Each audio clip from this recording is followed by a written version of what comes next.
What's up, guys? Welcome back to another episode of Colorado Cars. Today we are in 22-degree, cloudy, snowy, and cold Colorado. And we are in my 2019 Tesla Model 3. Just kind of trying to see how it drives in the snow. We've had a lot of mixed reactions to how this car does in snow, so I guess with the really mushy snow when it was still warm, I didn't think it did that great. But I don't know if there's been an update or what has gone on, because right now it feels great. We're driving around in a foot and a half of snow maybe, and the car just plows right through it. Even if we park the car in a foot and a half of snow for an hour, it will just get right out. Yeah. And I think one of the huge things with it is the amount of torque that it has. Yeah. Because it can pretty much get you out of any predicament that you need. But they do say that torque can be bad for, getting out of stuck situations. That's why they have a slip mode. More. But I do think that this car is so heavy that so maybe it gets to the bottom and it goes out. Right. So we also, just a quick update on the storm. Yesterday it rained, okay? So it was warm and it was raining. The roads were warm.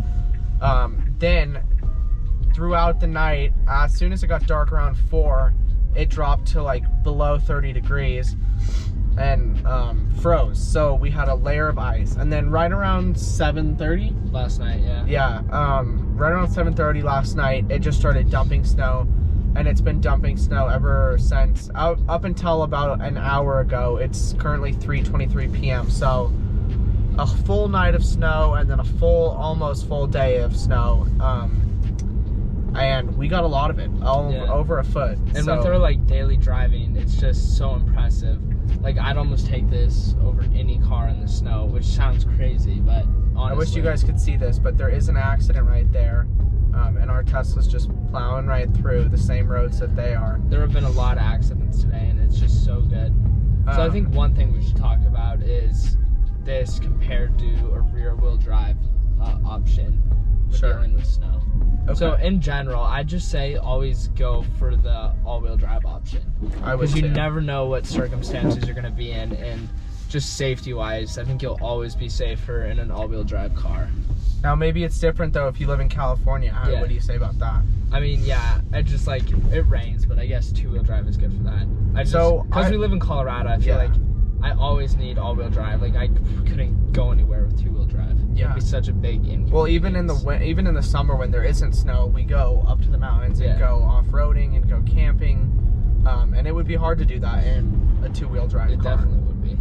So yeah, I agree with that. I would always go with the all-wheel drive, because especially the all-wheel drive isn't that much more expensive. Yeah, how much more expensive is it? I think it's around $10,000. We'll have it on the screen right here. But yeah, it's definitely worth it to have the all-wheel drive. And I'm not saying $10,000 isn't a lot of money, but most people are rolling this into a 2 or 3 year loan. So over time, it's worth that $10,000. Also unless maybe you're in California. Right. But yeah, true, for resale, we'll resell for more if it's all-wheel drive. Right. Especially in you Colorado. Can sell it anywhere. Yeah. The other thing about all-wheel drive, even if you do live in a warm climate, is you have so much control when you have power being sent to all 4 windows. Yeah. Not only does it give you more speed because the dual mode, all 4 windows, all 4 wheels. Not only does it give you more speed having the dual motor configuration, but you also have 2 different sources of power going to 2 different things. So if your back wheels are stuck, your front wheels can go, and vice versa. Obviously, that's what all-wheel drive is. Yeah. But I just think it's so worth it, especially because this car is so fast. When you floor it, you get thrown back in your seat, and at first, I think they must have done an update with all-wheel drive system, because when we first got this car, I thought it was a little shaky. It was. With this snowstorm, it is literally, it slips, but then it throws itself back onto the grid. It catches itself right away. Yeah, I think that the traction control is absolutely amazing. So a lot of our subscribers already know this, but I think next we should talk about maybe how I have the car configured. Yeah, okay. So it's a 2019 Model 3 dual motor, long range, not the performance. So it has I opted for the sport wheels. So it has 19-inch wheels that came stock with Continental tires. Those were all seasons. Those were not great in snow. And that might have been why we thought it wasn't great. I don't remember when I got these on. You got these recently. Yeah, so you want to tell them what we have, or? Yeah, I don't really know. So. Okay, so this car's fitted with the 19-inch wheels, as I said, but we have Pirelli Soto 03 tires on it. So that's a winter terrain tire for like performance. So it's a performance winter tire. Is that the best tire you can get for the Model 3, or what's the highest rated tire? There's so much speculation when it comes to tires with the Model 3, because with any car, you know, I'm a big tire person, so I like to have the best tires no matter what, because I think that makes or breaks a car. And you think that's Pirelli's?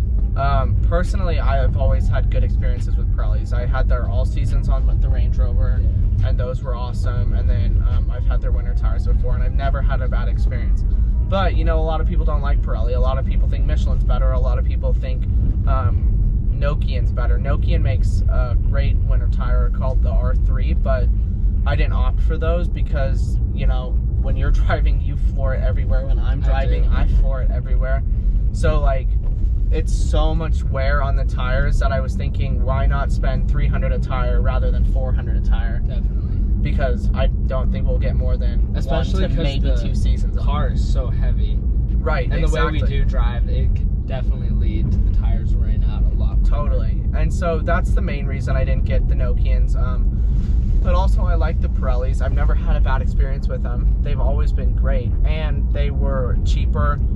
And you know, if I knew I was going to keep the car for more than 2 or 3 years, then I would say invest in the better tire. But since, you know, we have a Y on order, we have a truck on order, there's really no point in investing a ton of money into tires when I can get perfectly good ones for cheaper. Yeah, and so back to the truck and the Y, just seeing how this car is done, I can't even imagine how good the truck with the all-terrains on there. That is going to be freaking insane. That car will be able to go anywhere. Yeah, I cannot wait to, like, you know, get it and test it out. I don't know why it wouldn't, but I really hope it comes stock, like standard, with those all-terrains on there. Yeah, I definitely think it will. Yeah, I didn't get to see who made those. Did you? I didn't see it in any of the releases. I'm not even sure they had logos on them. Yeah, I doubt that. I bet they were custom made for Tesla, because you could kind of see how the wheels. But that's getting off topic. Yeah. But just so this car is so good in snow. If you live in any state where it snows, don't worry about getting a sedan. Yeah. Because it will handle it so perfectly, and you'll probably get there safer than you would in any other car because the safety is so good. Definitely. I think now maybe we should talk about the battery life in the cold weather, and how it's affected us, if it's affected us at all. Okay, so a few weeks ago I was driving back to my college, and I was like 40 miles away, and usually I had like 30-40% battery, and usually that would be easy to get me there, but it was like 20 degrees outside. And snowy, and right? snowing, yeah. So I barely got there with enough battery, and when I did get there, I was like 2%, and the superchargers where I was were not working at all. Like, it was about 4 out of 7 superchargers were working, and I thought I was gonna die there. It would have been nice because I was so close, but still. Yeah. So, but you can definitely tell. It would have been nice because I was right next to the supercharger. Yeah. Yeah. So you can definitely tell that when you're in the cold, the battery does die. Not a lot quicker, but it definitely dies at a faster pace. Yeah. So I guess we can also tell them about last night, right? Yeah. So last night, it started snowing pretty bad. It was getting really windy, and it was dark. And we had to go pick our brother up from the airport because all of the flights for today got canceled out of DIA. So I moved him to a flight today, and we went to go pick him up, and that's when the storm was starting. So I was like, okay, we'll just take my car. It's already warm, and there's no snow on it. It's already in the garage. So we backed it out. It wasn't charged. I had like 30%-ish battery left. And when we got there, we were at 18%. 18, yeah. Airport's about 38 miles away from our house, so no, 40 miles away from our house, same thing. And it gave us all sorts of warnings. Like, It was pretty scary because we didn't have a supercharger on the way home. I mean, there's one, but we take the toll roads to go around, so I honestly did not think I didn't think we were gonna make it either. It said we were gonna be with 2%, and we had to drive under 60 the whole way, so we did that. And we got home with 2%. Yeah, and I mean, that 2% lasted a lot longer than all the other percent. So I definitely think there has to be a buffer. I think there has to be like some sort of power reserve when you get into the last 2%, because I've heard it's pretty bad for the battery if you let it die. Yeah, but that 2% lasted so long, so I definitely think there was. Yeah, so, but that's great. I did notice that we were losing battery though, because it was so cold last night. Yeah, definitely. It was quicker than it usually is. It was definitely quicker and I wonder if the car incorporates that it's colder outside and that the battery's going to die quicker. I do too. That's something I don't know. For all you Tesla people out there, is that something that it does? Let us know in the comments below. Yeah, so basically this car is amazing in snow. Yeah, we've had a few comments from people asking, like, if the one guy lived in Boston and he said he's hesitant about buying Model 3 because of all the snow.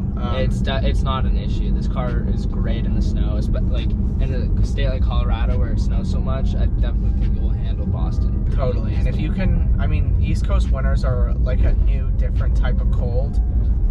So I think the main thing is if you have access to charging either at work or at home overnight, as long as you can keep the battery charged every night, which they recommend to do even if it's warm, they just want it always plugged in, then don't even worry about it. And if charging's an issue for you, I'd be more cautious, but I still wouldn't worry about it. Yeah, I wouldn't. Range anxiety, like, it happens sometimes, like it did last night, but if you plan out your But we kind of thought it was fun more than I was more having a good time, like testing out the car, pushing it to its limits, because we've never done that before. So like most people wouldn't find that fun. We found it pretty fun. All right, well, long story short, the Model 3 is awesome in the snow. Thank you so much to everybody who subscribes to us. If you don't subscribe yet, make sure you do. We are coming up with a new giveaway. We have more videos coming. We're going on a road trip in the Model 3 tomorrow, and we have 2 more cars to release to you that we just picked up. Thanks so much for watching. We will see you next time.